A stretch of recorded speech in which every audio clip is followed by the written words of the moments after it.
Hello kids, आज हम cell cycle और सेल डिवीज़न की बात करेंगे और हमारा कंसंट्रेशन होगा माइटोसिस के ऊपर। सबसे पहले हम ये देखते हैं कि सेल साइकिल क्या होती है। ठीक है, हम सेल बायोलॉजी की बात कर रहे हैं, हम सेल की बात कर रहे हैं और ये एक बहुत ही इम्पॉर्टेंट टॉपिक है सेल साइकिल। ठीक है, सेल साइकिल में आप माइटोसिस भी पढ़ते हैं, आप मियोसिस भी पढ़ते हैं। माइटोसिस मतलब समसूत्री विभाजन, मियोसिस मतलब अर्धसूत्री विभाजन, और इसके अलावा आप सेल डिवीज़न में एमाइटोसिस भी पढ़ते हैं। अब सबसे पहली बात कि सेल साइकिल है क्या।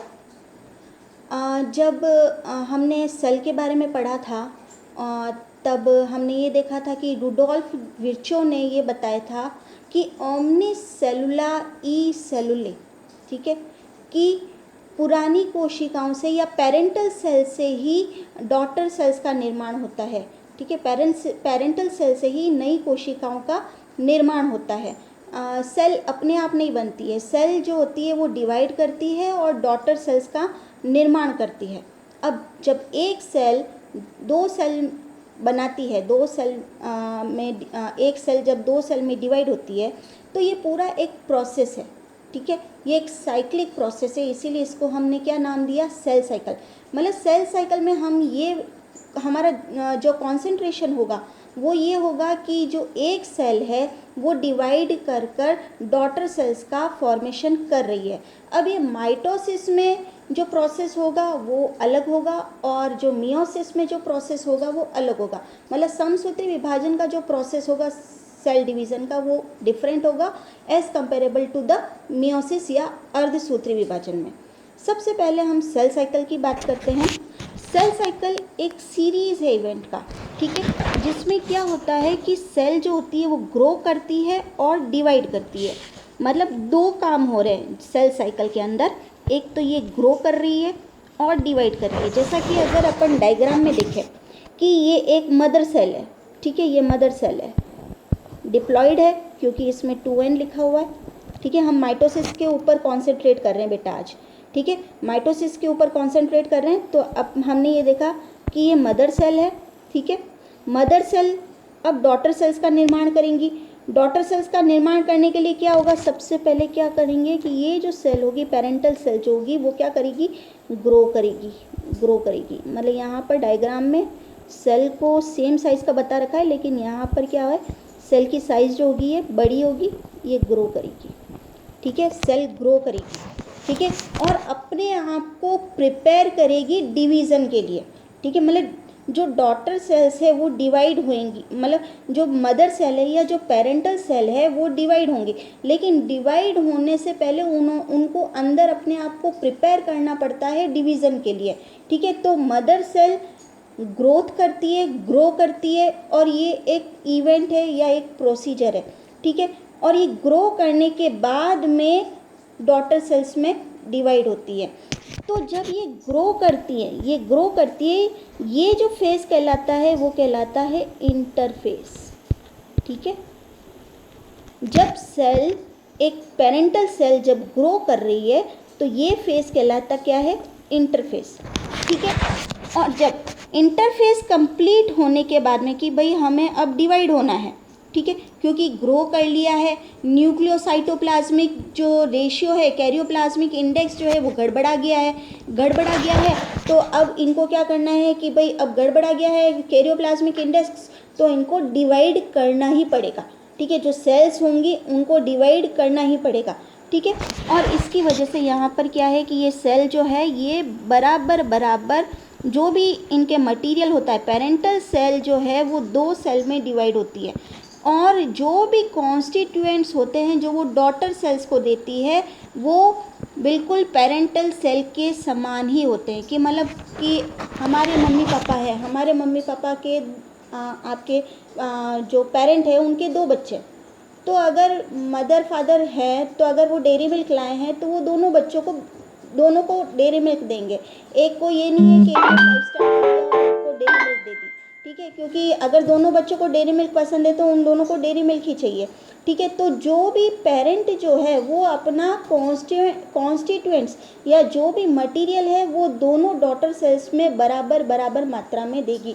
तो माइटोसिस में ये एक बात आप ध्यान रखिएगा कि जो भी कंपोजिशन है एक आपके पेरेंटल सेल के अंदर, ठीक है, पेरेंटल सेल के अंदर जो भी मटेरियल है वो अपनी डॉटर सेल्स को भी वही मटेरियल बराबर मात्रा में देना पड़ता है, ठीक है। कि फॉर एग्जांपल कि अगर मदर सेल में, अगर हम ह्यूमन सेल की बात करें, अगर हम ह्यूमन सेल की बात करें कि अगर मदर सेल में कितने क्रोमोसोम होंगे, 46 क्रोमोसोम है। अगर एक पेरेंटल सेल है उसमें 46 क्रोमोसोम है, ठीक है। तो माइटोसिस में क्या होगा कि भाई जब पेरेंटल सेल डिवाइड कर रही है और ये दो डॉटर सेल बना रही है, तो ये दोनों डॉटर सेल्स के पास में 46 क्रोमोसोम्स आने चाहिए, ठीक है। ऐसा नहीं होगा कि भाई पेरेंटल, माइटोसिस की मैं बात कर रही हूँ, ठीक है, माइटोसिस समसूत्री विभाजन की बात कर रहे हैं। तो जैसा पेरेंटल सेल में जितने नंबर ऑफ क्रोमोसोम्स प्रेजेंट होंगे, ठीक है, उतने ही उन दोनों डॉटर सेल्स को मिलने चाहिए, ठीक है। ये माइटोसिस का नियम है कि यहाँ पर अपन देखिए डायग्राम में, तो ये आपके मदर सेल है, तो यहाँ पर कितना है क्रोमोसोम का कंटेंट 2n है, ठीक है। और जब ये ग्रो कर रही है तो यहाँ पर आप ये देखिए कि दोनों डॉटर सेल को भी इसने बराबर कंटेंट दिया है। कि फॉर एग्जांपल यहाँ पर 46 क्रोमोसोम्स थे, तो जब डॉटर सेल्स में कन्वर्ट हुए या इन्होंने डॉटर सेल्स बनाई, जब पेरेंटल सेल ने डॉटर सेल्स बनाई, तो यहाँ पर एक डॉटर सेल में भी 46 क्रोमोसोम्स होंगे और दूसरी डॉटर सेल में भी 46 क्रोमोसोम्स होंगे। मतलब कि यहाँ पर जो भी पेरेंटल सेल है उसमें जो भी कंटेंट है, जेनेटिक कंटेंट है, इसके अलावा जो भी मटेरियल है वो अपने दोनों डॉटर सेल्स में वो उसको उतना ही वापस देना पड़ता है, ठीक है। कि यहाँ पर अगर अपन देखें कि मदर सेल में 46 क्रोमोसोम्स है, तो जो डॉटर सेल्स होंगी वो भी, उनमें भी, इस पहली डॉटर सेल में भी 46 क्रोमोसोम है और इसमें भी 46 क्रोमोसोम है। तो सेल साइकिल मोटा अगर अपन देखें तो सेल साइकिल में सबसे पहले क्या होता है, ग्रोथ होती है, और ग्रोथ होने के बाद में डिवीज़न होता है। ये जो है ये वाला जो है ये क्या है, डिवीज़न, ठीक है। पहले सेल ग्रो करेगी और ग्रो क्या करेगी, इस फेस को हमने क्या नाम दिया, इंटरफेस, ठीक है। और ग्रो करने के बाद में ये सेल जो है ये दो में डिवाइड होगी और ये कहलाता क्या है, डिवीज़न, ठीक है, डिवीज़न, ठीक है। और हम बात कर रहे हैं, मैं बार एक ही बात कर रही हूँ, हम बात कर रहे हैं माइटोटिक डिवीज़न में, जिसमें कि अगर पेरेंटल सेल के पास 2n नंबर ऑफ क्रोमोसोम है तो जो डॉटर सेल्स होंगे उनके पास में भी 2n नंबर ऑफ क्रोमोसोम्स रहेंगे, ठीक है। अब हम आगे बात करते हैं, ठीक है। अब सेल साइकिल की चार्ट की हम अगर बात करें तो सेल साइकिल, ठीक है, दो फेजेस से मिलकर बना है, एक हो गया इंटरफेस और एक माइटोसिस। हमने ये बताया कि सेल साइकिल में ग्रोथ होती है और डिवीज़न होता है, ठीक है। तो ग्रोथ हमने मान ली इंटरफेस, ठीक है, और डिवीज़न हमने मान लिया माइटोसिस। इंटरफेस वापस अलग अलग फेजेस में डिवाइडेड है, जैसे G1, S और G2, ठीक है। इनमें हम देखेंगे कि इस दौरान क्या क्या सेल्स के अंदर चेंजेस आते हैं, ठीक है। वैसे इंटरफेस को एक रेस्टिंग फेस बोला गया है, लेकिन ये बहुत ही ज़्यादा एक्टिव फेस है, ठीक है। वैसे तो इंटरफेस को रेस्टिंग फेस बोला गया है, लेकिन ये एक्टिव फेस है क्योंकि जो भी डिवीज़न का जो भी प्रिपरेशन होगा वो इस दौरान होगा, इंटरफेस के दौरान। मतलब डिवीज़न के लिए जो भी प्रोसीजर्स या जो भी मटेरियल्स चाहिए वो सभी इंटरफेस के दौरान होगा, और यहाँ तक कि डीएनए का डुप्लीकेशन भी इंटरफेस के दौरान होगा। और डीएनए का डुप्लीकेशन क्योंकि भाई यहाँ पर जो पेरेंटल सेल में जो डीएनए है वो डुप्लीकेट होगा, तभी तो वो डॉटर सेल्स में बराबर जाएगा, ठीक है। पेरेंटल सेल में अगर क्रोमोसोम 46 हैं, ठीक है, तो जब ये डुप्लीकेट होंगे, डीएनए मटेरियल डुप्लीकेट होगा, तभी तो हर डॉटर के पास में बराबर पेरेंट के समान क्रोमोसोम नंबर होंगे।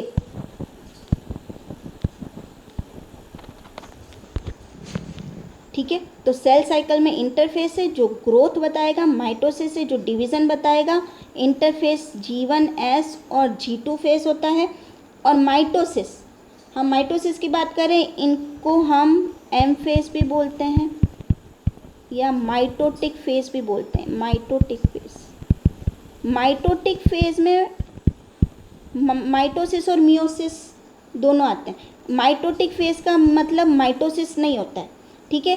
एम फेज, ठीक है, एम फेज या माइटोटिक फेज, उसमें माइटोसिस और मियोसिस दोनों, ठीक है। हम यहाँ पर क्योंकि माइटोसिस की बात कर रहे हैं, तो माइटोसिस ये 2 स्टेप्स में होगा, एक होगा कैरियोकाइनेसिस और दूसरा होगा साइटोकाइनेसिस। कैरियोकाइनेसिस मतलब, कैरियो मतलब न्यूक्लियस, कैरियो वर्ड का मतलब होता है न्यूक्लियस, ठीक है, जब न्यूक्लियस का डिवीज़न होगा। और साइटोकाइनेसिस मतलब जब साइटोप्लाज्म का डिवीज़न होगा, ठीक है। तो अलग अलग फेजेस हो गई सेल साइकिल में, इंटरफेस हो गई और माइटोसिस हो गई। माइटोसिस 2 फेजेस में कंप्लीट होगा, कैरियोकाइनेसिस और साइटोकाइनेसिस। कैरियोकाइनेसिस मतलब जब न्यूक्लियस का डिवीज़न होगा। अब कैरियोकाइनेसिस अलग अलग पार्ट या अलग अलग फेजेस से होता है, एक होता है प्रोफेस, मेटाफेस, एनाफेस और टीलोफेस, ठीक है। तो सबसे पहले सेल साइकिल में क्या होगा, इंटरफेस होगी, एक पेरेंट सेल है, पेरेंट सेल इंटरफेस में मूव करेगी, इंटरफेस से ये माइटोसिस, माइटोसिस में क्या होगा, कैरियोकाइनेसिस, और कैरियोकाइनेसिस में होगा प्रोफेस, मेटाफेस, एनाफेस और टीलोफेस, और उसके बाद में साइटोकाइनेसिस, साइटोप्लाज्म का डिवीज़न होगा और उससे एक पेरेंटल सेल से 2 डॉटर सेल्स का निर्माण होगा। अब अगर अपन देखें, सेल है 2 मेजर फेस, हमने अभी बात की, इंटरफेस और एम फेस, ठीक है।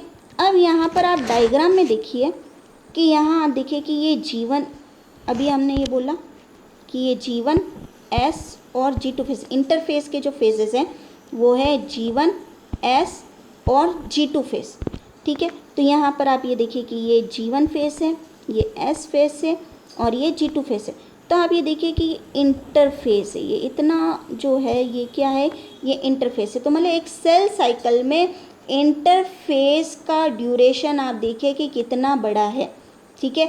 और जो आपका एम फेज है वो इतना ही है, ठीक है। एम फेज जो है ये वाला एम फेज आपका, ठीक है, माइटोसिस वाला, ये एम फेज जो है वो इतना ही है। तो यहाँ पर आप देखिए कि इंटरफेस का जो फेस है वो कितना बड़ा है, कि यहाँ पर G1 फेज भी आ रही है, S फेज भी आ रही है और G2 फेज भी आ रही है, ठीक है। यहाँ पर क्या करेगी सेल, इंटरफेस में क्या करेगी, सेल ग्रो करेगी, और एम फेज में क्या करेगी, सेल डिवाइड करेगी, ठीक है। तो ये और कैसे, एक होगा कैरियोकाइनेसिस और एक होगा साइटोकाइनेसिस। तो इंटरफेस में it is a time when the cell grows and engages in diverse metabolic activities. जो भी सेल डिवीज़न के लिए जो भी प्रोसीजर्स या जो भी मटेरियल्स बनाने हैं वो सारे काम इंटरफेस के दौरान बनेंगे। It is the period between cell divisions. Interface क्या है, पीरियड बिटवीन सेल डिवीजन्स, ठीक है। कि अगर अपन यहाँ देखें इसमें, ये क्या है, इंटरफेस है, इंटरफेस है। तो ये सेल बनी, ठीक है, ये वापस क्या करेगी, ग्रो करेगी। तो इट इज़ ए क्या, it is a period between cell division. ये 2 सेल डिवीज़न के बीच का जो पीरियड होता है उसको हमने क्या नाम दिया, इंटरफेस, ठीक है। अब एम फेस की बात करें, इट इंक्लूड्स कैरियोकाइनेसिस और साइटोकाइनेसिस। मतलब यहाँ आप देखिए कि प्रोफेस, प्रोमेटाफेस, मेटाफेस, एनाफेस, टीलोफेस, ये सभी किस में आ रहे हैं, कैरियोकाइनेसिस, कैरियोकाइनेसिस, कैरियोकाइनेसिस, ठीक है, जिसमें कि न्यूक्लियस या न्यूक्लियर मटेरियल का डिवीज़न होगा। और यहाँ पर एक आ रहा है आपकी क्या, साइटोकाइनेसिस, ठीक है, जिसमें कि साइटोप्लाज्म का डिवीज़न होगा। तो फॉर एग्जांपल एक सेल जो है, ठीक है, एक सेल G1 फेज में एंटर करेगी, ठीक है, वहाँ पर ये क्या करेगी, ग्रो करेगी, ग्रोथ करेगी, ठीक है। अब G1 फेज में अपन देखेंगे कि क्या क्या होगा, हम इस डायग्राम की अभी बात करें। फिर वो मूव करेगी किस में, S फेज में मूव करेगी, ठीक है, वहाँ पर जो भी इसको काम करना है वो काम करेगी। उसके बाद ये मूव करेगी G2 फेस में, ठीक है। तो ये क्या है, G1 सेल जब G1 से S और S से G2 फेज में जाती है तो ये सारी फेजेस किस में आ रही है, हमने एक कॉमन नाम दिया उसको इंटरफेस, ठीक है। तो सेल, एक सेल है, पेरेंटल सेल है, वो माइटोसिस की हम बात कर रहे हैं, एक सेल है वो G1 फेज में गई, फिर S फेज में गई और फिर G2 फेज में गई, और ये तीनों फेज किसकी है, इंटरफेस की, ठीक है। फिर यहाँ से जो है जो भी चेंजेस होके सेल क्या करेगी, कैरियोकाइनेसिस करेगी। कैरियोकाइनेसिस के लिए कौन कौन सी स्टेप्स हैं, प्रोफेस, प्रोमेटाफेस, मेटाफेस, एनाफेस और टीलोफेस। यहाँ पे क्या होगा, कैरियोकाइनेसिस, और यहाँ के बाद क्या होगा, साइटोकाइनेसिस। और साइटोकाइनेसिस में क्या होगा, दो डॉटर, एक पेरेंटल सेल से दो डॉटर सेल्स का निर्माण होगा, और फिर ये सेल्स वापस किस में जाएंगी, इंटरफेस में, ठीक है। अब यहाँ पर आपको दिख रहा है कि G0 फेस है, यहाँ पर ये G0 फेस। कुछ सेल्स जो होती हैं, ठीक है, कुछ सेल्स जो होती है वो जीवन में आकर ग्रोथ कर लेती है, ठीक है, जीवन में आकर थोड़ी देर ग्रोथ कर लेती है, ठीक है, और फिर ये सेल साइकिल को एग्जिट कर लेती है, मतलब कि अब ये आगे वाले फेजेस में नहीं जाएंगी, ये पर्टिकुलर साइज तक ग्रो कर लिया, उसके बाद में इन्होंने एग्जिट कर दी सेल साइकिल, ये G0 फेस यहाँ पर आपको दिख रहा है, ये G0, ठीक है, कि अब ये स्पेशलाइज्ड सेल्स हो गई हैं, इनको कुछ काम दे दिया गया है, मतलब ये कि डिफरेंशिएट हो गया है, ठीक है, या फिर इसको हम बोलते हैं क्विसेंट स्टेज,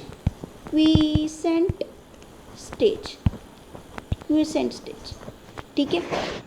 वापस से सुनिए कि जो सेल्स हैं वो पहले जीवन में आके हल्का थोड़ा ग्रो कर लेंगी, उसके बाद में कि ये इनको अब डिवाइड नहीं करना है, हमको आगे वाली फेजेस में नहीं जाना है, ना हमें S में ना जाना है, ना हमें G2 में जाना है, ना हमें M फेज में जाना है। तो ये क्या है कि ये जीवन से निकलकर G0 फेज में चली जाती हैं, ये जिसको हम बोलते हैं क्विसेंट फेज, ठीक है। ये डिफ्रेंशिएट हो जाती हैं, ये स्पेशलाइज्ड हो जाती है और इनको वापस डिवीज़न नहीं करना होता है। लेकिन कभी कभी ये वापस से सेल साइकिल में मूव कर सकती हैं, G1 स्टेज में वापस से सेल साइकिल में मूव कर सकती हैं, और इसको हम बोलते हैं डी डिफ्रेंशिएशन, कि इनको लगता है कि नहीं भाई हमें डिवाइड होना है, ठीक है, तो ये डी डिफ्रेंशिएशन में आ जाती हैं, ठीक है। और डिवाइड होने के बाद में फिर इनको लगता है कि नहीं भाई अब हमको डिवाइड नहीं करना है, तो ये क्या करती हैं, रीडिफ्रेंशिएशन, ठीक है। वापस से सुनिए, कुछ सेल्स जो होती हैं उनको डिवाइड नहीं करना होता है कि भाई हम परमानेंट सेल्स हैं, हमें डिवाइड नहीं करना है, तो ये क्या करती हैं, G1 स्टेज में कुछ टाइम ग्रो कर लेती हैं, पर्टिकुलर साइज ग्रो कर लिया, उसके बाद में ये G0 स्टेज में चली जाती हैं, ठीक है। G0 स्टेज जिसको हमने बोला क्विसेंट स्टेज, ठीक है, और ये सेल साइकिल से एग्जिट हो जाती हैं, ठीक है, क्विसेंट स्टेज बोला, ठीक है, कि हम अब हमको डिवाइड नहीं करना, ठीक है, तो ये G0 में चली गई है, ठीक है। अगर उनको लगता है कि नहीं भाई हमको वापस से डिवाइड करना है, ये डिफ्रेंशिएट हो गई थी, फिर ये डिफ्रेंशिएटेड सेल्स इनको लगता है कि हमें डिवाइड करना है, तो ये क्या करेंगे, ये वापस से सेल साइकिल में एंटर होंगी और उसको हम बोलेंगे क्या, डी डिफ्रेंशिएशन, ठीक है, डी डिफ्रेंशिएशन। फिर डिवाइड होने के बाद फिर इनको लगा कि नहीं भाई अब हम डिवाइड कर चुके हैं, अब हमें वापस G0 स्टेज में जाना है, तो उसको हमने क्या नाम दिया, रीडिफ्रेंशिएशन, ठीक है। यहाँ पर हम G0 की बात कर रहे थे, ये G0 terminally differentiated cells withdraw from cell cycle indefinitely, ठीक है, कि ये विड्रॉ कर लेते हैं सेल साइकिल से, ठीक है। और यहाँ पर ये री एंट्री भी, यहाँ पर ये देखिए आपको ये दो एरो बता रखे, री एंट्री पॉइंट, ठीक है, ये G1 में, ठीक है, from G0 enter at early G1 phase, ठीक है। अब हम बात करते हैं इंटरफेस। इंटरफेस में हमने ये बताया कि 3 फेजेस होती है, G1 फेज, S फेज और G2 फेज। G1 फेज को गैप 1 फेज भी बोलते हैं, जनरेशन 1 फेज भी बोलते हैं, और प्री DNA रेप्लिकेशन फेज भी बोलते हैं, ठीक है। Pre DNA replication. हम ये जानते हैं कि हम माइटोसिस की बात कर रहे हैं। पेरेंटल सेल में जितने क्रोमोसोम्स हैं उतने के उतने दोनों डॉटर सेल्स को भी मिलने चाहिए। हर डॉटर सेल को अपने पेरेंटल सेल में जितना भी क्रोमोसोम्स है उतने मिलने चाहिए या प्राप्त होने चाहिए।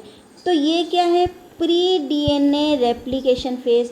तो अगर पेरेंटल सेल को अपनी दोनों डॉटर सेल्स को बराबर बराबर अपने बराबर के क्रोमोसोम्स देने हैं तो उसके लिए क्या करना पड़ेगा, रेप्लिकेशन, डीएनए का रेप्लिकेशन करना पड़ेगा। ठीक है, और इसीलिए यहाँ पर क्या नाम दिया, pre DNA replication phase. G1 phase, interphase की कौन कौन सी अवस्थाएं, G1 फेज, S फेज और G2 फेज। ठीक है, सेल साइकिल 2 फेज से मिलकर बनी है, वापस से बोल रही हूँ, इंटरफेज और एम फेज। इंटरफेज 3 जिसमें कि ग्रोथ होती है, इंटरफेज 3 फेज से मिलकर बना है, G1, S और G2। इनमें अलग अलग अभी काम चलेगा। फिर एम फेज माइटोसिस या मियोसिस हो सकती है, लेकिन आज हम माइटोसिस की बात कर रहे हैं। तो माइटोसिस में 2 फेजेस होंगी, कैरियोकाइनेसिस और साइटोकाइनेसिस। कैरियोकाइनेसिस में होगा न्यूक्लियस का डिवीज़न या जेनेटिक मटेरियल का डिवीज़न, तो उसमें अलग अलग फेजेस होंगी, प्रोफेज, प्रोमेटाफेज, मेटाफेज, एनाफेज और टीलोफेज। और उसके बाद आएगी साइटोकाइनेसिस। तो इंटरफेज में सबसे पहला फेज है G1 फेज, इसको गैप 1 फेज, जनरेशन 1 फेज या प्री डीएनए रेप्लिकेशन फेज भी बोलते हैं। दूसरा है S फेज या सिंथेटिक फेज या डीएनए रेप्लिकेशन फेज। अब यहाँ पर ये देखिए आप, यहाँ पर इंटरफेज के S फेज में डीएनए का रेप्लिकेशन या डुप्लीकेशन होगा। ठीक है, इंटरफेज के S फेज में डीएनए का रेप्लिकेशन फेज होगा। अब क्योंकि अब ये आप देखिए कि सेल साइकिल जो है ये एक साइकिल है और एक पर्टिकुलर पाथ में ही चलती है। ऐसा नहीं है कि पहले G2 फेज होगा, फिर M फेज होगा, फिर G1 होगा, फिर S होगा, नहीं। पहले सेल G1 में जाएगी, फिर S में जाएगी, फिर G2 में जाएगी और M फिर माइटोटिक फेज में जाएगी, और ये फिक्स्ड है। ठीक है, इसीलिए यहाँ पर G1 फेज को हमने क्या बोला, प्री डीएनए रेप्लिकेशन फेज, कि डीएनए रेप्लिकेशन फेज के पहले वाली फेज है G1 फेज, इसीलिए इसको हमने क्या नाम दिया, प्री डीएनए रेप्लिकेशन फेज। ठीक है, S फेज को synthetic phase, DNA replication phase भी बोलते हैं। G2 फेज को गैप 2 फेज, जनरेशन 2 फेज या post DNA replication phase. DNA replication phase के बाद की फेज है, इसीलिए इसको हमने बोला पोस्ट डीएनए रेप्लिकेशन फेज, या फिर इसको हम बोलते हैं प्री माइटोटिक गैप फेज। अब इसी के बाद G1 S G2 इंटरफेस खत्म, और G2 से जो सेल है वो एंटर कहाँ करेगी, M फेज में, माइटोटिक फेज में, इसीलिए इसको क्या नाम दिया हमने, pre mitotic gap phase, mitotic phase के पहले वाली फेज, इसीलिए इसको नाम दिया हमने क्या, प्री माइटोटिक गैप फेज। अब G1 फेज में क्या होगा, ठीक है, आपकी ये जो G1 फेज है, ये जो G1 फेज है, G1 फेज, ठीक है, सेल जब एंटर की, पेरेंटल सेल एंटर की, तो G1 फेज में क्या होगा, G1 फेज में प्रोटीन जो डीएनए रेप्लिकेशन के लिए चाहिए।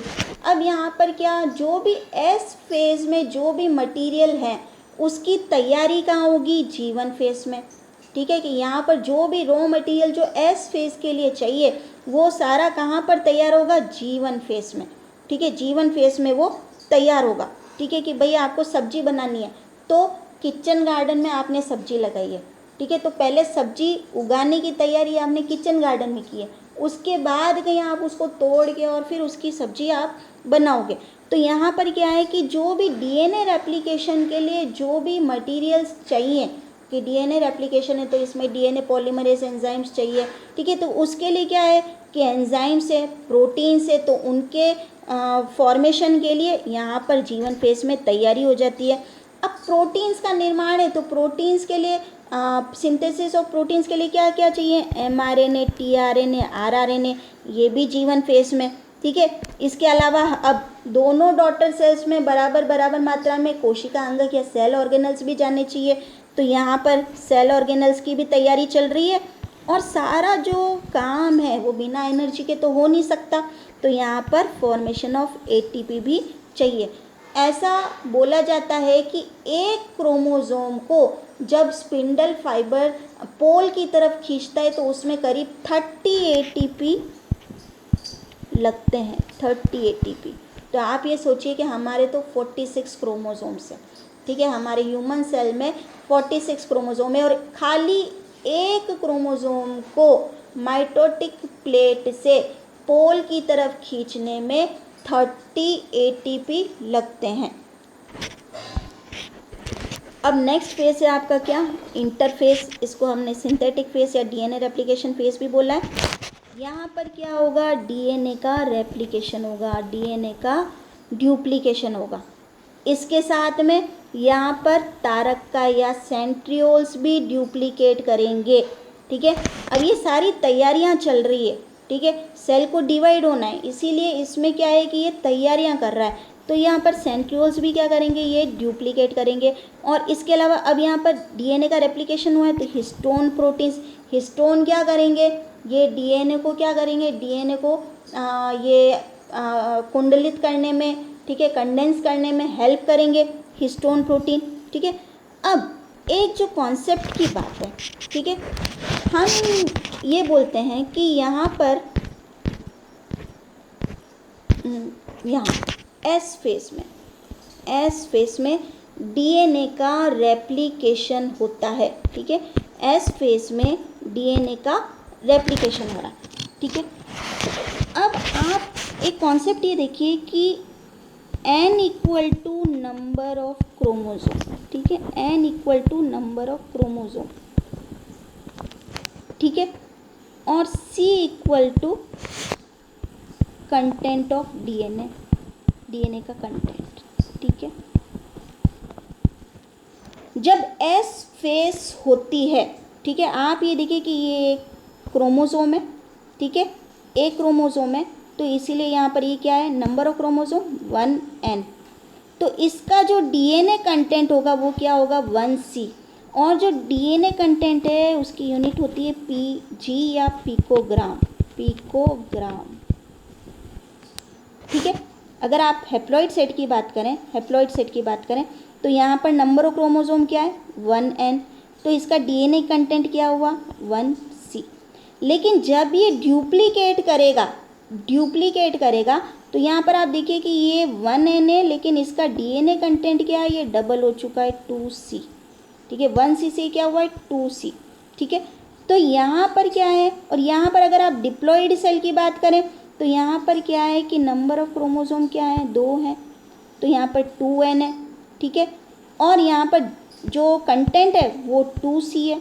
लेकिन जब ड्यूप्लीकेट करेंगे तो ये नंबर क्या रहेगा, 2n, ठीक है, लेकिन डीएनए कंटेंट क्या होगा, ये 4c हो जाएगा। अब यहाँ पर आप देखिए कि क्रोमोसोम नंबर तो 2n ही रहा, लेकिन डीएनए कंटेंट डबल हो गया, ठीक है, क्रोमोसोम नंबर तो वही रहा, लेकिन डीएनए कंटेंट जो है वो डबल हो गया। यहाँ पर देखिए ये क्रोमोसोम है, ठीक है, और यहाँ पर जब एस फेस में जाता है तो यहाँ पर क्या होगा कि डीएनए कंटेंट जो है वो डबल हो गया, डीएनए कंटेंट डबल हो गया, ठीक है, लेकिन क्रोमोसोम वही है, ये एक ही क्रोमोसोम है, लेकिन यहाँ पर डीएनए कंटेंट जो है वो ये क्या हो गया, 2c हो गया, और ये क्रोमोसोम 1n ही रहा, ठीक है, ये 1n ही रहा यहाँ पर जब मैंने ये डायग्राम बनाने के बाद, ठीक है। अब ये क्रोमोसोम नंबर 1 ही क्यों है, क्योंकि क्रोमोसोम का नंबर हम सेंट्रोमियर से देखते हैं, ठीक है, कि सेंट्रोमियर, अगर ये सेंट्रोमियर, ये फॉर एग्जांपल ये सेंट्रोमियर स्प्लिट हो जाएंगे तो ये 2 क्रोमोसोम है, ये 2 क्रोमोसोम है, लेकिन यहाँ पर सेंट्रोमियर एक ही है, इसीलिए ये एक ही क्रोमोसोम है, ठीक है, क्रोमोसोम तो एक ही है, लेकिन यहाँ पर डीएनए कंटेंट जो है वो डबल हो चुका है, इसीलिए ये 2c है। समझ में आया? वापस से सुनिए कि भाई सिंथेटिक फेज में ये एक क्रोमोसोम है, ठीक है, ये एक क्रोमोसोम है, ठीक है, सिंथेटिक फेज में, ठीक है, ये एक क्रोमोसोम है, ठीक है। और इसका जो भी जेनेटिक डीएनए कंटेंट है, ठीक है, डीएनए कंटेंट है वो आपका क्या होगा, ये इसको हमने 1C मान लिया।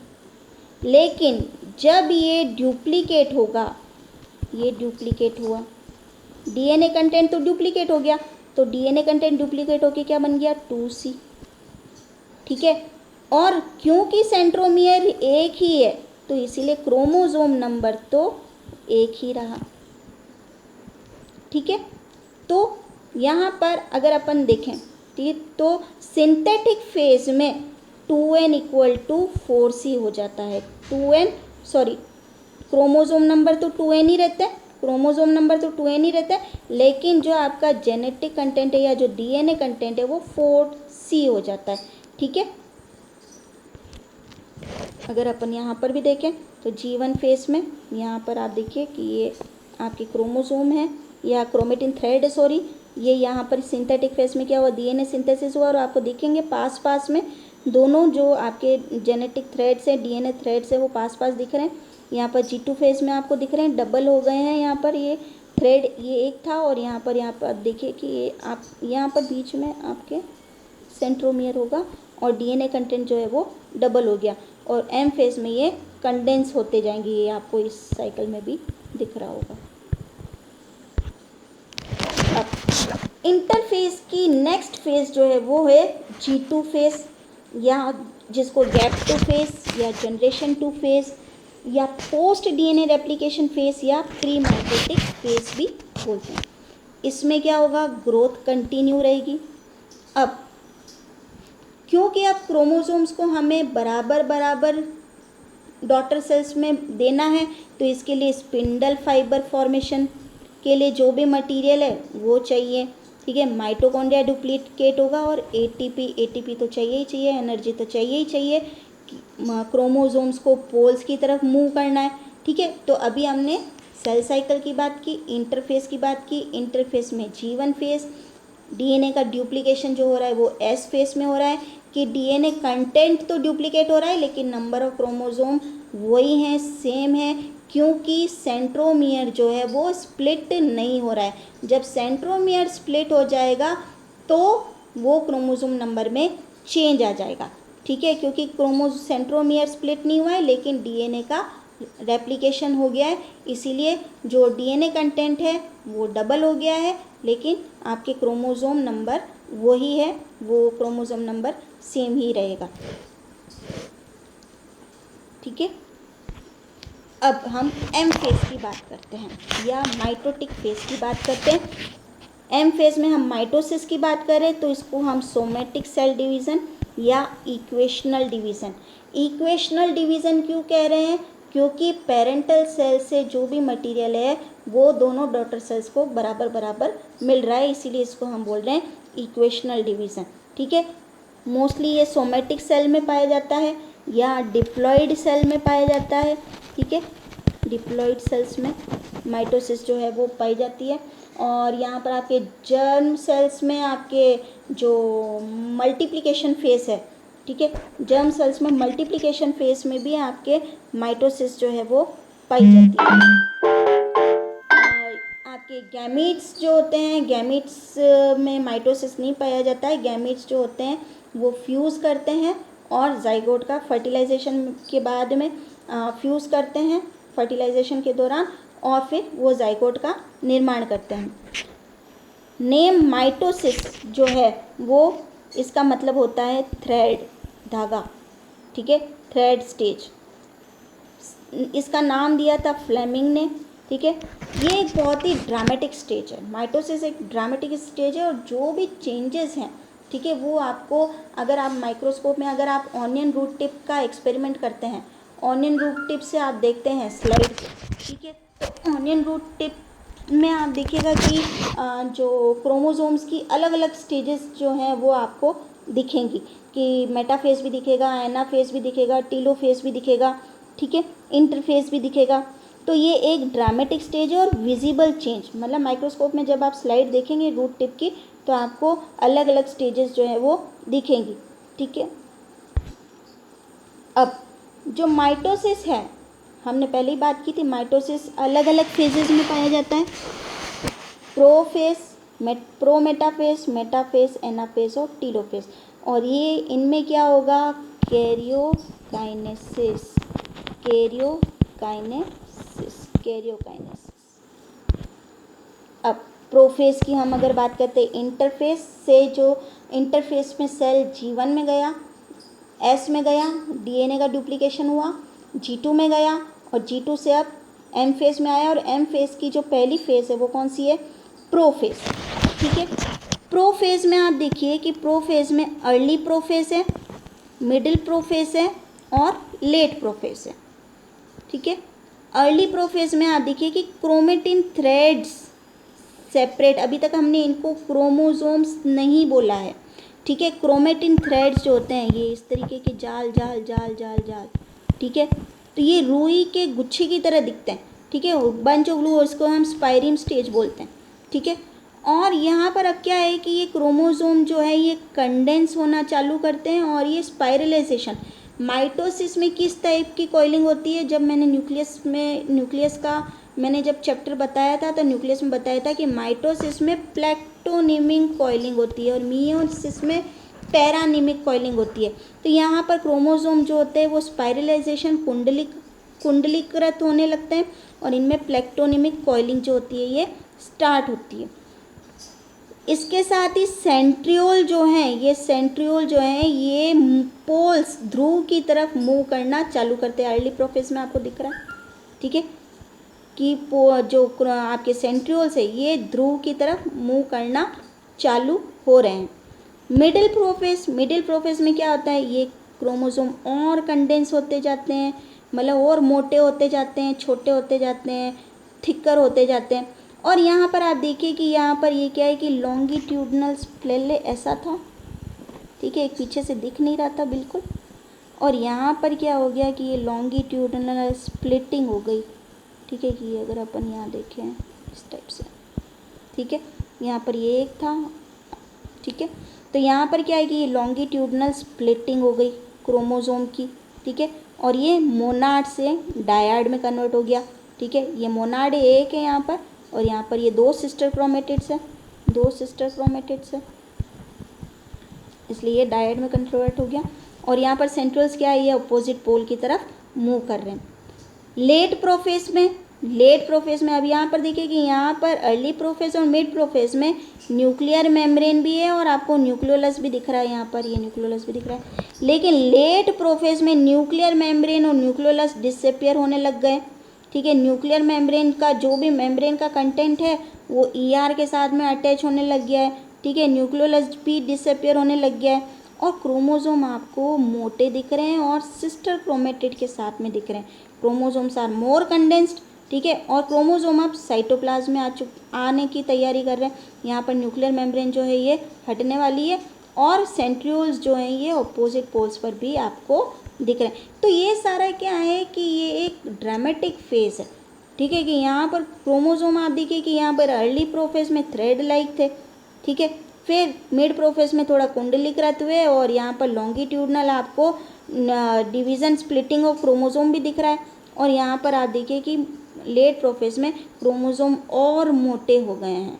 ठीक है, अब ये सारा प्रोसीजर क्यों चल रहा है, ये सारा प्रोसीजर चल रहा है एक पेरेंटल सेल से दो डॉटर सेल्स को बनाना और उन दोनों में भी पेरेंटल सेल के समान ही DNA कंटेंट और क्रोमोसोम नंबर होना चाहिए। फिर आते हैं अपन प्रोमेटाफेज पर। ठीक है, प्रोमेटाफेज में आप ये देखिए कि dissolution of nuclear envelope, nucleus का जो भी न्यूक्लियर मेम्ब्रेन है वो हट चुका है। ठीक है, और इसको हमने क्या नाम दिया, प्रोमेटाफेज। मेटाफेज से पहले की अवस्था, इसलिए इसको हमने नाम दिया प्रोमेटाफेज। ठीक है, ये ट्रांजिशन पीरियड है, प्रोफेज और मेटाफेज के बीच में है, इसीलिए इसको हमने नाम दिया क्या है, prometaphase. During prometaphase the microtubules of mitotic spindle attach to the kinetochore condense chromosome. इस फेज में, ठीक है, इस प्रोमेटाफेज में, ठीक है, यहाँ पर आप देखिए कि प्रोमेटाफेज में यहाँ पर आप ये इस डायग्राम को देखिएगा, इस डायग्राम में प्रो मेटाफेज में जो आपके जो माइटोटिक स्पिंडल है, ये क्या, ये एक माइटोटिक स्पिंडल है, ठीक है। ये स्पिंडल अगर अपन एक सेल लें, ठीक है, और ये स्पिंडल का क्या है, ये माइटोटिक प्लेट है और यहाँ पर ये स्पिंडल का फॉर्मेशन हो रहा है, ठीक है, ये स्पिंडल। और यहाँ पर आपको क्या दिख रहे हैं, यहाँ पर ये सेंट्रियोल्स, ये सेंट्रियोल, ठीक है। तो यहाँ पर क्या है कि माइक्रोट्यूब्यूल्स ऑफ माइटोटिक स्पिंडल, ये mitotic spindle attach to the kinetochore. ये आप ये देखिए कि ये क्रोमोसोम है, फॉर एग्जांपल ये क्रोमोसोम है, ठीक है। और ये जो जगह है ये क्या कहला रही है, ये काइनेटोकोर, ये काइनेटोकोर। तो स्पिंडल फाइबर जो है इन काइनेटोकोर के साथ में, ये काइनेटोकोर है, काइनेटोकोर, और जो स्पिंडल फाइबर्स जो होंगी ये क्रोमोसोम के, कंडेंस्ड क्रोमोसोम के काइनेटोकोर्स के साथ में अटैच होंगी, ठीक है। The microtubule of mitotic spindle attach to the kinetochore of condensed chromosome. यहाँ पर भी आपको ये दिख रहा है कि यहाँ पर ये देखिए ये काइनेटोकोर है, यहाँ पर ये काइनेटोकोर है, और ये जो स्पिंडल फाइबर है ये काइनेटोकोर के साथ में, यहाँ भी बीच में सेंट्रोमियर है, ये सेंट्रोमियर है, यहाँ पर ये काइनेटोकोर है, और जो स्पिंडल फाइबर है ये काइनेटोकोर के साथ में अटैच हो रहा है। अब ये काइनेटोकोर मतलब स्पिंडल फाइबर क्यों अटैच हो रहा है, क्योंकि अब इन स्पिंडल फाइबर्स को क्या है कि इन जो क्रोमोसोम है, इन ये जो डुप्लीकेटेड जिनमें डीएनए कंटेंट है, इन क्रोमोसोम्स को अपोजिट पोल्स पर खींचना है, ठीक है, जिनमें कि 2 सिस्टर क्रोमेटिड है। तो एक सिस्टर क्रोमेटिड अलग पोल की तरफ जाएगी और एक सिस्टर क्रोमेटिड अलग पोल की तरफ जाएगी, ठीक है। अब नेक्स्ट है मेटाफेज। मेटाफेज, ड्यूरिंग मेटाफेज यहाँ पर आप देखिए कि यहाँ पर ये जो है ये मेटाफेजिक प्लेट है, ये मेटाफेजिक प्लेट है, ठीक है, बीच में, ठीक है, बीच में, बिल्कुल बीच में। During metaphase the chromosome are aligned at the equator of the spindle. ये आप इसको इक्वेटर बोल सकते हैं, स्पिंडल का इक्वेटर, ठीक है। तो क्रोमोसोम कहाँ आ गए, इक्वेटर पे, मिडवे बिटवीन द स्पिंडल पोल, बीच में आ गए, ठीक है। क्रोमोसोम जो है वो कहाँ आ गए, बीच में आ गए। और इसको हम क्या बोलते हैं, plane of alignment of chromosome, इसको हम बोलते हैं मेटाफेज प्लेट, मेटाफेज प्लेट, ठीक है, जिस पर क्रोमोसोम जो क्या करेंगे, अलाइन करेंगे। ये एक इमेजिनरी लाइन है। और kinetochore microtubule attach to sister chromatid to opposite poles of the spindle. यहाँ पर आप देखिए कि यहाँ पर ये काइनेटोकोर से स्पिंडल फाइबर्स जो है ये अटैच्ड है। Kinetochore microtubule attach sister chromatid to opposite poles of the spindle.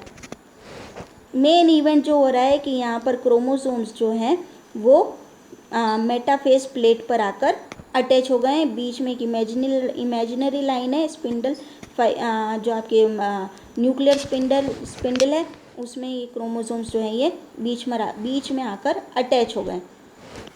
फिर आते हैं अपन एनाफेज के ऊपर, प्रोफेज, प्रोमेटाफेज, मेटाफेज और एनाफेज, ठीक है। Anaphase is the shortest stage of mitosis, mitosis की शॉर्टेस्ट स्टेज है, ठीक है। During anaphase the chromosome of metaphase plate split in synchrony and the chromatid start migrating toward the spindle pole. कि for example अगर अपन यहाँ देखें, ठीक है, तो यहाँ पर आप ये देखिए कि ये सेंट्रोमियर था, ये और ये, ठीक है। यहाँ पर स्पिंडल फाइबर जो था वो अटैच था, ठीक है, स्पिंडल फाइबर अटैच था। तो एनाफेज के दौरान हमने ये क्या कहा था कि यहाँ पर डीएनए कंटेंट जो है वो डबल हो गया। तो यहाँ और पर क्रोमोसोम नंबर तो एक ही है, सेम है, क्योंकि एक ही सेंट्रोमियर की वजह से। लेकिन एनाफेज के दौरान आप ये देखिए कि यहाँ पर क्या होगा कि जब स्पिंडल फाइबर पोल्स की तरफ खींचेंगे, पोल्स की तरफ जब ये जोड़ लगाएंगे, काइनेटोकोर से खींचेंगे, तो यहाँ पर क्या होगा, क्रोमेटिड जो होंगे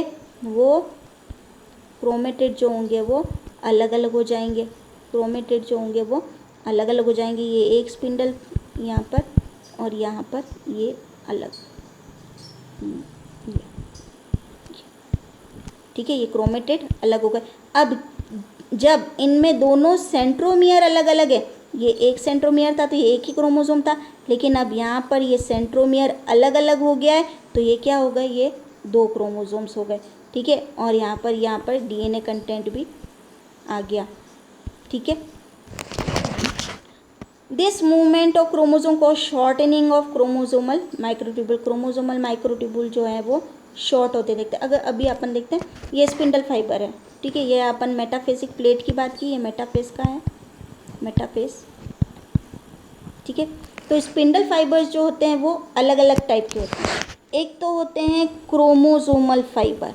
क्रोमोसोमल फाइबर मतलब कि जो सेंट्रियोल से सेंट्रोमियर को कनेक्ट करते हैं, ठीक है, ये हो गए क्या आपके क्रोमोसोमल फाइबर।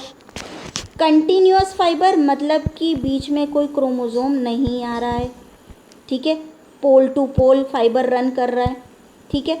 और मेटाफेज में आपको इंटरजोनल फाइबर नहीं दिखने को मिलेगा, एनाफेज में आपको इंटरजोनल फाइबर जो है ये देखने को मिलेगा। इंटरजोनल फाइबर आपको एनाफेज के दौरान देखने को मिलेगा, जब जो आपके स्पिंडल फाइबर्स हैं, ठीक है, जो क्रोमेटिड्स हैं, क्रोमेटिड्स को अपोजिट पोल्स की तरफ खींचेंगे, अपोजिट पोल्स की तरफ खींचेंगे तो इन दोनों क्रोमेटिड्स के बीच में जो कि अब क्रोमोसोम बन चुके, ठीक है, इन दोनों क्रोमोसोम्स के बीच में फाइबर्स का निर्माण होगा और ये होंगे कौन से, इंटरजोनल फाइबर। वापस से सुनिए, स्पिंडल फाइबर में 3 मेन प्रकार के आपके फाइबर से, क्रोमोसोमल फाइबर जो कि पोल से क्रोमोसोम के सेंट्रोमियर से अटैच्ड है, ठीक है।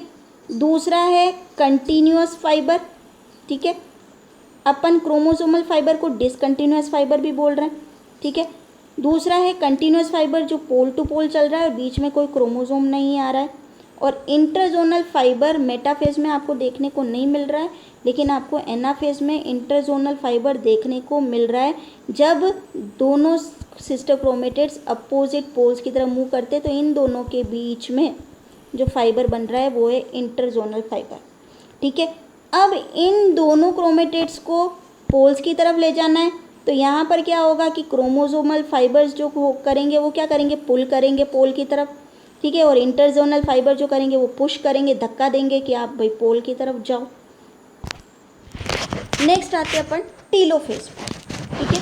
टीलोफेज ये कब स्टार्ट होता है, जब क्रोमोसोम पोल्स पर पहुंच जाते हैं। अब यहाँ पर आप देखिए कि क्रोमोसोम्स जो हैं ये पोल्स पर पहुंच गए हैं। न्यूक्लियर मेम्ब्रेन और न्यूक्लियोलस, यहाँ पर आप देखिए न्यूक्लियर मेम्ब्रेन और न्यूक्लियोलस डेवलप होने लग गई है, ठीक है। और क्रोमोसोम जो है अनकॉइल होने लग गए हैं कि बिल्कुल पेरेंटल सेल के समान ही बना कर देंगे, ठीक है। तो यहाँ पर क्रोमोसोम जो है ये अनकॉइल होने लग गए हैं कि भाई अब हमें बहुत टाइट नहीं रहना है, हमें स्ट्रेस में नहीं रहना है, तो ये अनकॉइल होने लग गए टू फॉर्म क्रोमेटिन रेटिकुलम, ठीक है। और माइक्रोट्यूब्यूल और न्यूक्लियर स्पिंडल एपरेटस, वो माइक्रोट्यूब्यूल जो न्यूक्लियर स्पिंडल एपरेटस के हैं वो डिसअपेयर और डिसअसेंबल होने लग जाते हैं। तो यहाँ तक आप देखिए कि कैरियोकाइनेसिस की न्यूक्लियर मटेरियल का डिवीज़न हो रहा है टीलोफेज तक। फिर आते हैं अब भाई न्यूक्लियर मटेरियल का तो डिवीज़न हो गया। अगर अपन एनिमल सेल की बात करें तो अब हमें साइटोप्लाज्म का भी डिवीज़न करना है, ठीक है। तो cytokinesis usually begin just as mitosis ending with a little overlap, ठीक है। जैसे ही माइटोसिस कैरियोकाइनेसिस ख़त्म हुआ और उसके बाद में साइटोकाइनेसिस जो है वो स्टार्ट होती है, लेकिन प्रोसीजर जो भी रॉ मटेरियल वो चाहिए वो तो पहले ही बनते रहते हैं। The cell divide into 2 daughter cells by process called cytokinesis. यहाँ पर आप देखिए कि यहाँ पर ये सेल फरो बनने लगती है, जो प्लाज्मा मेम्ब्रेन जो है वो फरो बनाने लगती है और ये धीरे धीरे अंदर मूव करने लगती है और पूरा बनने के बाद में यहाँ पर क्या बन जाता है, डिवीज़न हो जाता है और 2 डॉटर सेल्स का निर्माण हो जाता है।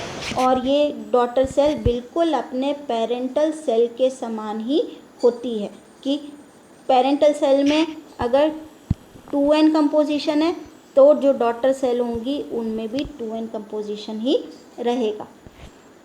तो माइटोसिस जो होता है उसमें जो पेरेंटल सेल है उसी के बराबर जो डॉटर सेल्स हैं उनको उसी मात्रा में और उसी कंटेंट में मटेरियल जो है वो प्राप्त होता है। अब यहाँ पर आप देखिए कि यहाँ पर माइक्रोस्कोप से लिया हुआ फ़ोटो है और हम एक्सपेरिमेंट्स भी करते हैं ऑनियन रूट टिप से, और उसमें माइटोसिस की अलग अलग स्टेजेस आप देखते हैं। तो यहाँ पर आप देखिए कि ये पोल्स पर है क्रोमोसोम, तो ये एनाफेस लेट एनाफेस हो गया। यहाँ पर आप देखिए कि अगर बीच में आप ये देखिए कि ये माइटोटिक प्लेट से जुड़ा हुआ, तो ये आपके मेटाफेज हो गया। ठीक है। अब ऐसा तो नहीं है कि भाई सेल डिवाइड होती ही रहेगी, होती ही रहेगी, होती ही रहेगी, ऐसा नहीं है। ठीक है। सेल एक पर्टिकुलर टाइम पीरियड तक डिवाइड होती है। ठीक है। हम ये देखते हैं कि जब यंग एज होती है तो ग्रो होता है, तो सेल डिवीज़न अच्छा होता है। लेकिन जब आप एक मिड एज में आ जाते हैं, एडल्ट एज आ जाती है, तो वहाँ पर सेचुरेशन आने लग जाता है। ठीक है। और ओल्ड एज में नेगेटिव ग्रोथ होने लग जाती है कि सेल जो होती है वो सेल डेथ जो होती है वो होने लगती है, ज़्यादा होने लगती है। अब ऐसा नहीं है कि सेल हमेशा डिवाइड करती रहेगी। ठीक है। इसके लिए क्या होता है कि रेगुलेशन, और अगर सेल रेगुलर डिवाइड करे तो उससे बहुत ही एक खौफनाक बीमारी जो जिसको हम बोलते हैं कैंसर, वो डेवलप होता है कि रेगुलर ग्रोथ ऑफ सेल। ठीक है। और regular multiplication of the cell, उससे क्या है कि कैंसर जैसी बीमारियां भी होने लगती है। लेकिन नॉर्मल जो प्रोसीजर है, नॉर्मल प्रोसीजर में यहाँ पर सेल साइकिल में क्या होता है कि चेक पॉइंट्स होते हैं। ठीक है। सेल साइकिल का जो रेगुलेशन होता है is dependent upon specific cell cycle check points पर डिपेंड करता है। अब यहाँ पर आप देखिए कि यहाँ पर ये आप देखिए कि एक तो होता है G2, एक होता है G1S check point, G1S check point. ठीक है। एक होता है G2M चेक पॉइंट,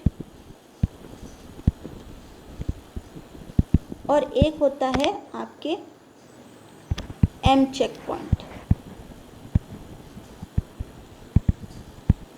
ठीक है। अब यहाँ पर आप देखिए कि जब सेल G1 से S में जा रही है, ठीक है, यहाँ पर आप देखिए G1 से जब S में जा रही है तो यहाँ पर चेक पॉइंट होगा। ठीक है। कि भाई आपने पहले ही सारी तैयारी कर ली है या नहीं कर ली है। ठीक है। आप एस फेज की तरफ जा रहे हैं, अगर आपने तैयारी पूरी नहीं की है तो करिए। ठीक है। क्योंकि यहाँ पर डीएनए आपको एस फेज में डीएनए रेप्लिकेशन के लिए जो भी मटेरियल चाहिए वो पूरा करिए और फिर आप एस फेज में जाइए। फिर आपके आता है G2 से M कि भाई G2 में आप ये देख लीजिए कि डीएनए डुप्लीकेट हो चुका है या नहीं हुआ है, जो भी material check point spindle fibres की तैयारी हो चुकी है कि नहीं हो चुकी है, अगर नहीं हुई है तो पूरा करिए। तो ये G2M चेक पॉइंट। ठीक है। और फिर M चेक पॉइंट जो कि आपके मेटाफेज के टाइम होता है, metaphase, late metaphase, M check point. जब ये देखा जाता है कि भाई क्रोमोसोम्स जो हैं वो स्पिंडल फाइबर से अटैच हुए हैं कि नहीं हुए। अगर क्रोमोसोम स्पिंडल फाइबर से अटैच नहीं होंगे तो क्रोमोसोम पोल्स की तरफ मूव नहीं कर पाएंगे और एबनॉर्मेलिटी डेवलप होंगी। ठीक है। तो cell cycle is dependent upon specific cell cycle check points which prevent abnormal cell cycle activation and continuation. की भाई कोई कमी रह गई है तो उसको आप पूरा कर दीजिए, अगर नहीं है तो उससे तो फिर सेल डेथ होगी और उसको हम बोलते हैं programmed cell death, programmed cell death. For example the G2M, ये आपका कहाँ है G2M, ये G2M। ठीक है। ये G2M ensure the cells containing damage DNA do not enter mitosis. अभी बताया कि डैमेज्ड डीएनए जो है वो माइटोसिस में ना आए। अब ये check points are controlled by the CDK और साइक्लिन। ठीक है। प्रोटीन मॉलिक्यूल से CDK, साइक्लिन डिपेंडेंट काइनेजेस और साइक्लिन्स जो हैं ये सारे आपके कोऑर्डिनेट करती है इन एक्शंस को। These check points become important in the setting of DNA damage. ठीक है। DNA damage activates these check points to ensure genomic integrity by repairing damage DNA. Damage DNA है तो उसको आप रिपेयर कर दीजिए, नहीं तो forcing the cell to enter program cell death. मैंने बताया आपको कि प्रोग्राम सेल में चले जाइए। Check points and DNA damage responses are altered in numerous malignancies. ठीक है। अगर ये नहीं देखा जाए, अगर डीएनए डैमेज नहीं देखा जाए तो ये मैलिग्नेंसीज या कैंसर या ट्यूमर्स में डेवलप हो सकता है। ठीक है। अब माइटोटिक पॉइजन्स क्या होते हैं? माइटोटिक पॉइजन्स वो होते केमिकल्स जो कि माइटोसिस को अफेक्ट करते हैं या इसे रोकते हैं। ठीक है। एग्जाम्पल है जैसे कोल्चिसिन या मस्टर्ड गैस। कोल्चिसिन को अप्लाई करने पर क्या होता है कि न्यूक्लियर स्पिंडल एपरेटस, ये सेल है, ठीक है, ये न्यूक्लियर स्पिंडल एपरेटस है, यहाँ पर क्रोमोसोम्स अटैच होते हैं, ठीक है। न्यूक्लियर स्पिंडल एपरेटस, ठीक है, ये ब्रेक हो जाएगा। अगर ये न्यूक्लियर स्पिंडल एपरेटस ब्रेक हो जाएगा तो क्रोमोसोम क्या होंगे, वो अटैच नहीं हो पाएंगे और उससे क्या पॉलीप्लॉइडी होएगी। मस्टर्ड गैस, ये क्रोमोसोम को ही फ्रेगमेंट कर देंगे, ठीक है। माइटोजेंस, माइटोजेंस क्या होते हैं, फैक्टर्स विच इंड्यूस माइटोसिस, वो फैक्टर जिनकी वजह से माइटोसिस होता है, जैसे कि ग्रोथ हार्मोन हो गए या टेम्परेचर हो गया। अब क्या सिग्निफिकेंस है माइटोसिस का, बार बार हम यही बोल रहे हैं कि पेरेंटल सेल के समान ही डॉटर सेल्स का निर्माण होगा, ठीक है। जो पेरेंटल सेल के पास है वो ही उस पेरेंटल सेल को बराबर बराबर मात्रा में डॉटर सेल्स को देना है, उतना ही देना है, ठीक है। तो mitosis maintain the chromosome number and generates new cell, कि माइटोसिस जो है वो क्रोमोसोम नंबर को मेंटेन करता है, ठीक है। 2n अगर कोई पेरेंटल सेल है तो जो डॉटर सेल होगी वो भी 2n ही होगी। The purpose of mitosis the growth of the organism, कि ऑर्गेनिज्म को ग्रो करना है। और जाइगोट जब डिवाइड होता है, ठीक है, एम्ब्रियोजेनेसिस में, ठीक है, कि सिंगल सेल से 2 सेल, 2 सेल से 4 सेल, 4 सेल से 8 और 8 से 16 सेल्स बनती है, ठीक है। तो उसमें भी माइटोसिस जो होता है वो वर्क करता है। It also replaces out the worn out sales, मतलब कि आपके कहीं लग गई है, ठीक है, कहीं लग गई है तो यहाँ पर सेल्स जो होगी वापस रीजनरेट करेंगी और आपके वुंड को ठीक करेंगी। तो आपके माइटोसिस, आपके जो सेल साइकिल है, सेल साइकिल में आपके इंटरफेस है, इंटरफेस और एम फेस है। इंटरफेस G1, S और G2 फेस है और एम फेस में आपके क्या है, आपके कैरियोकाइनेसिस और साइटोकाइनेसिस है। माइटोसिस में कैरियोकाइनेसिस में आपके है प्रोफेस, प्रोमेटाफेस, मेटाफेस, एनाफेस और टीलोफेस और साइटोकाइनेसिस। और उसके बाद में दो डॉटर सेल्स का, एक सेल से दो डॉटर सेल्स का निर्माण होता है। Thank you.